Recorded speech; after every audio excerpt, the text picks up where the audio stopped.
Brenda. Thank you for joining us today. Our topic is breast cancer. We have Ms. Jessica Wynn with us. She is a breast cancer survivor, as well as an amazing hairstylist. I want to talk today about breast cancer in general, but I want to also pivot and really focus on breast cancer in the Black community. Jessica, how were you diagnosed? I was diagnosed in March of 2020. I had gotten really ill and ended up in the hospital. During my stay in the hospital, during a lot of scans and testing, trying to figure out really what was wrong with me, well, ultimately, I had COVID prior to COVID. And in that process, they noticed that in a CT scan that they saw breast cancer. And so in the process of trying to get my lungs back healthy, I also went through the diagnosis and the biopsies and all of those things dealing with breast cancer. So I always tell people I came in with swollen feet and I left with breast cancer. That's a lot to swallow. Mm-hmm. That's a lot. Mm-hmm. So I always hear this, and I want to ask you, because I'm hearing a lot of times, even with mammograms, it could get past them. But were you having yearly mammograms? So no, I wasn't having yearly mammograms. I was only 41 when I was diagnosed. So your insurance pretty much doesn't cover them until you're 40. Wait a minute. I'm hearing younger and younger women with breast cancer, even in their 30s. Mm-hmm. And insurance will not pay? No. Wow. Because it's not medically suggested that it's something that we start doing until 40. There was a time where they were even trying to bump it up to the age 50. But in the Black community, a lot of women are diagnosed much sooner. And the only way to really get your insurance to cover it prior to that is if there's some family history where there should be some concerns, or if they have found something. But typically when you get to the point of feeling a lump, you already have a problem. What was your treatment? So my treatment was quick and fast. I was diagnosed with stage 4 metastatic breast cancer, which currently has no cure. So my reality is I will spend the rest of my life on some type of treatment to control breast cancer in my body. The first oncologist I saw was one that was a hospitalist that the hospital gave me when I was there, and he was not giving me the proper care. So I had to advocate for myself even during that really hard period of like really trying to take in that this was even a thing for me, and find a new oncologist. When I got to my new oncologist, which is Dr. Carl Willis of Nashville Oncology, he suggested that we do chemotherapy. So I started chemotherapy. I went 14 straight weeks, every Thursday, 4.5 hours of intensive chemo treatment. During that treatment, first of all, give us some understanding of how intense the side effects are, and then help us understand emotionally as a woman what that did to you. And at the same time, you've got to advocate for yourself with medical care. You do. So as a woman, it was tough. As a mom, as a wife, as a sister, as a daughter, because initially when you're told, it is very difficult for everyone, and so it is more difficult for the warrior, because not only are we hearing the information, we also have to learn to console the people around us. I was just going to ask you that, yes. Because generally you hear, well, I have to be strong for my son or my daughter. Mm-hmm. I have to be strong for my husband. I have to be strong for my family members. Mm-hmm. And it seemed like it should like be the It'd be other way flipped. around. You would think it would be. But oftentimes when you have to tell someone what's going on with you, then you have to turn around and console them because their emotion about what's happening to you. And that's really difficult mentally to take on because you feel isolated. You feel alone. And so for me, once I was diagnosed and I finally went to Facebook and announced it to people, I had other people reaching out to me saying, oh, well, I know a girl who just was diagnosed. Can you talk to her? Or I know someone else who just diagnosed. Can you talk to them? And in that, I created a group called PRGs, which is Pink Ribbon Gang. And it's just a group of women who were all diagnosed in 2020. And we just all came together in a big group chat and a brunch here or there to just support each other through the process. Well, I'm going to get back to that because Jessica's doing some amazing things with PRG. Mm-hmm. But I wanted to stop for a minute and ask you, the Black community, Mm-hmm. Black women, we tend to hear, whether it's breast cancer, our recent pandemic, that it's the minorities that seem to suffer the most. Mm-hmm. So let me ask you, do you feel that Black women are getting the preventive care they need, the medical care they need when they're diagnosed? And do you think that, because I don't know numbers, Mm-hmm. but I feel like I'm hearing that Black women succumb to it more. And is that because of lack of care? I believe yes. I believe in our medical system, there are a couple of things that hold this up. One is that we're usually younger when we're diagnosed.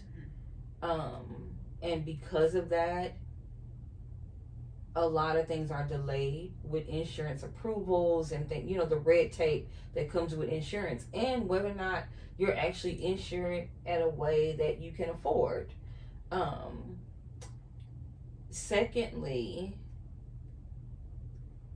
you have to deal with the weight of work, the weight of family, whether or not your job will work with you, as far as short-term disability or something like that as you go through your treatments. When it comes to women of color, I do feel like we're diagnosed much later in the game, which makes it more difficult. Oftentimes I've heard women say that they found lumps or they've had issues or something, and when they go in to get mammograms or something like that, we're often told, oh, well, we'll keep an eye on it, or, oh, you have dense breasts, or, you know what I mean?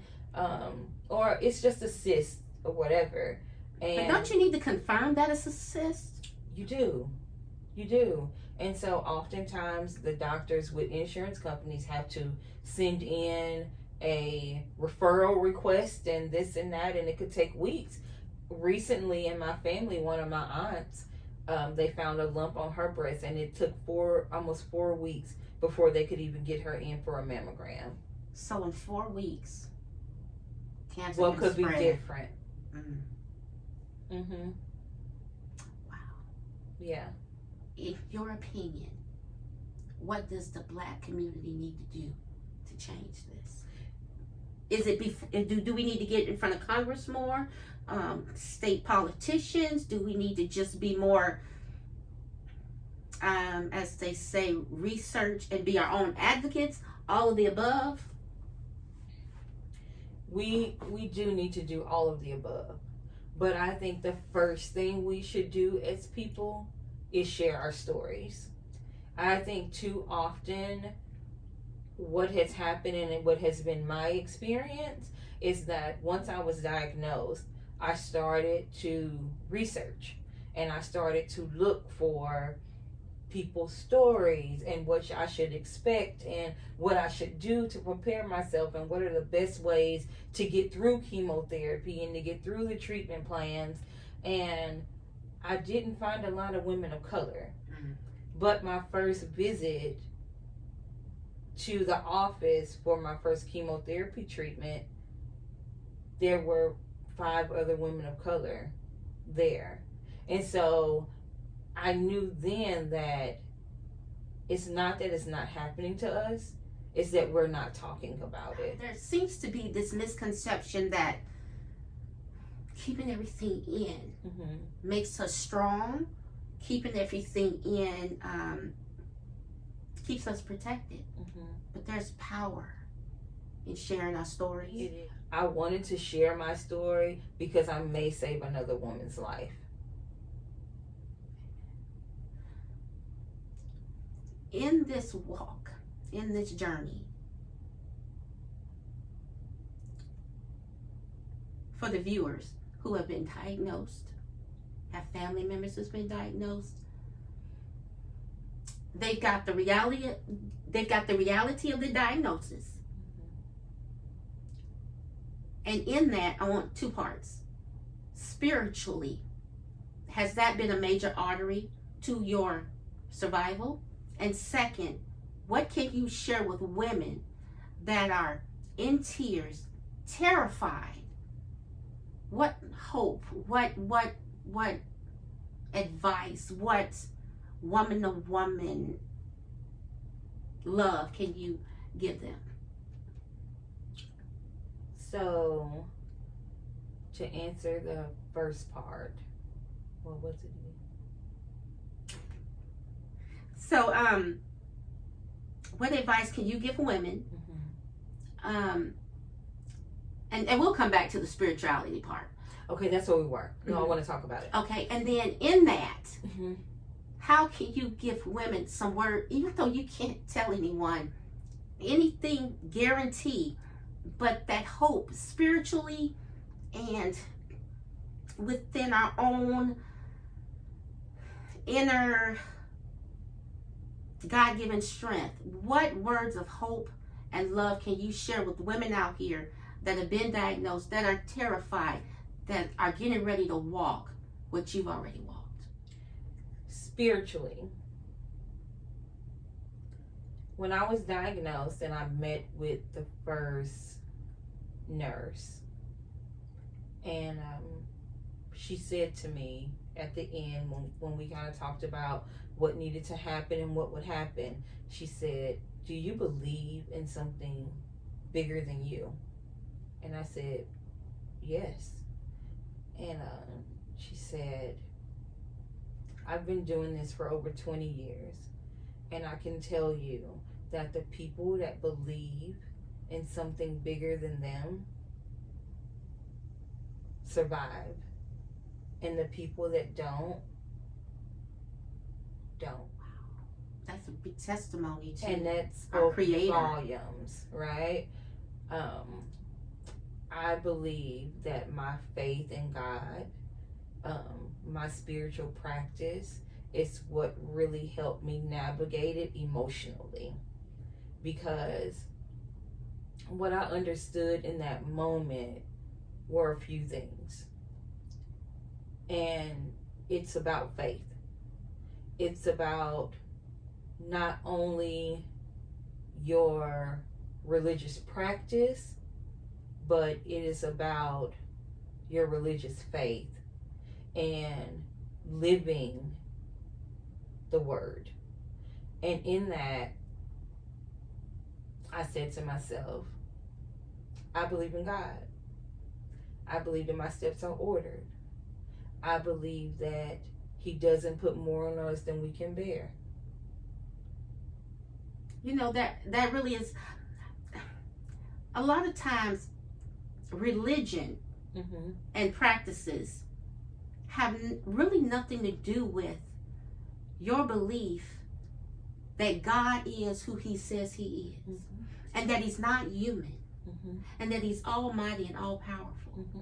And when you have faith in that type of omnipotent, omniscient power, you realize that He is the only one that can pull you through what the world deems as impossible. Absolutely. Jessica, I want to ask you, from the very first moment I met you in the salon, there was this, I'm getting ready to go on a self-love journey, she would tell me. I'm getting ready to journal. I'm getting ready to find that peace, and you'll post pictures, just relax on a hammock. What does survival mean to you now versus what living meant to you before you had to go through this? So let me start with, when you are faced with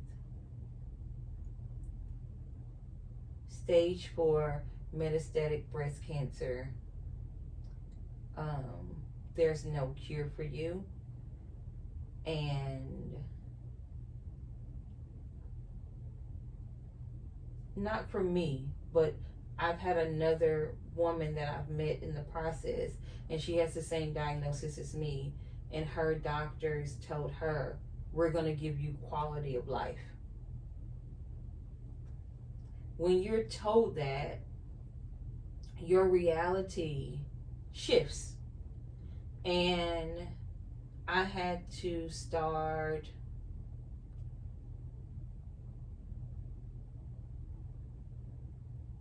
moving in purpose. And I had to stop believing that we have all the time in the world. And so it made every decision I made, every trip I took, the way I spend all of my time, a lot more purposeful. And it made me start to ask myself, what does legacy mean? And legacy for me doesn't mean money. It doesn't mean material things. It means the footprints I leave on other people's hearts. It means the memories I give other people, the way I make other people feel, the stories they will have, the way I change their life with something I created. That's what breast cancer made most important. And you're feeding that through PRG? I am. So tell us, is that an organization that other women can get involved in? Is that something right now that's just contained? If we put a link in the comment, under the title of the video, can women reach out to you? So it's so crazy. So PRG started as really something so small, something so simple.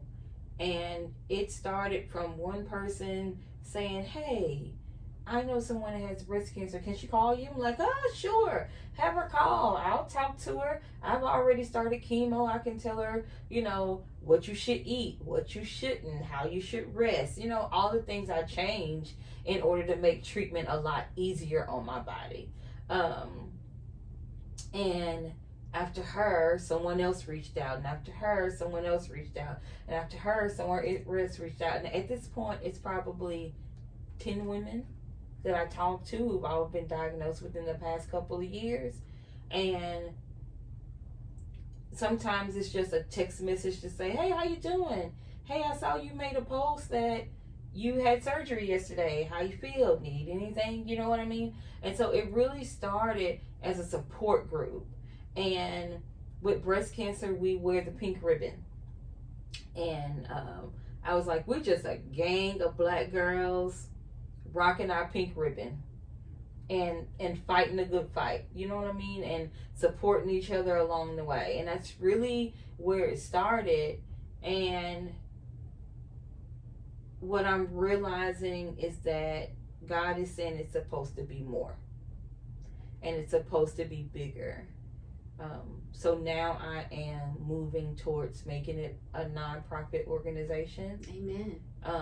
Because there is not a place that I have found that is for young women of color who are still trying to navigate breast cancer and relationships and parenting young children and maintaining your friendships along the way.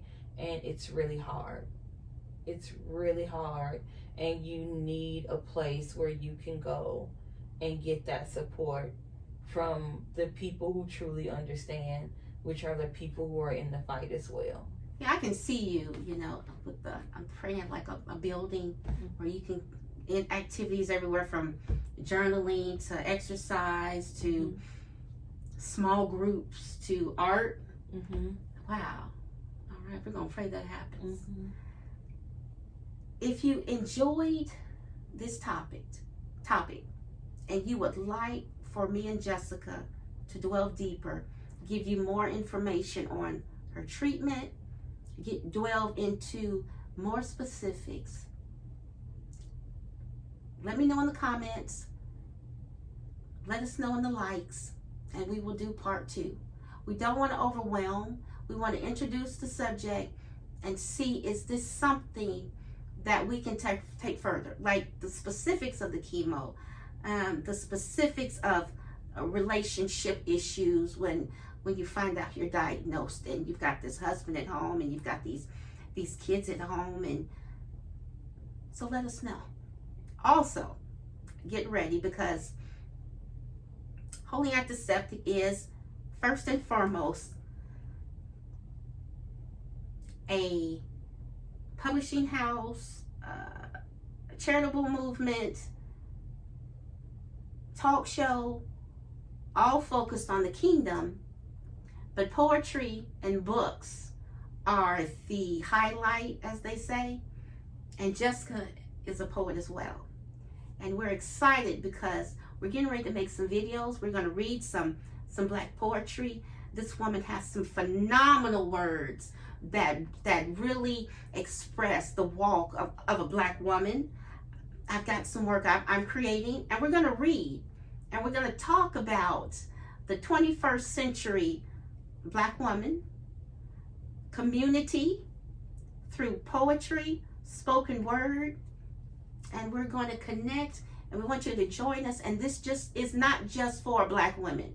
We want Caucasian women, Hispanic women to listen, to respond, and maybe perhaps one day we can do a multifaceted with Hispanic poetry and Caucasian poetry. Then we bring ours into it and see where we can meet at a common ground and grow in this nation.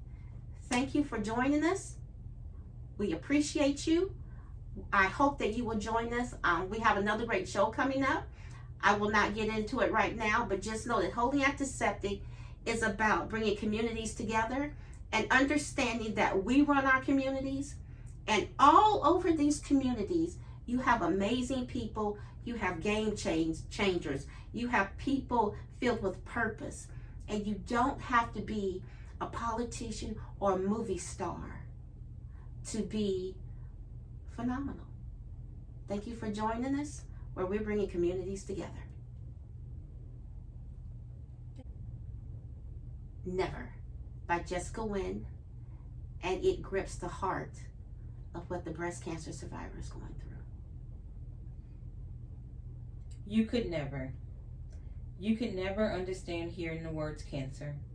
You could never understand hearing the word stage 4. You could never understand the lack of control you have over what happens next. You could never feel the fear that comes as you watch the chemo drip. You could never fully prepare for the side effects that hit like a truck on day 3. You could never be prepared for the day you are completely bald. You could never believe that you were ever really strong enough to fight and win until the day you actually did. Never say never.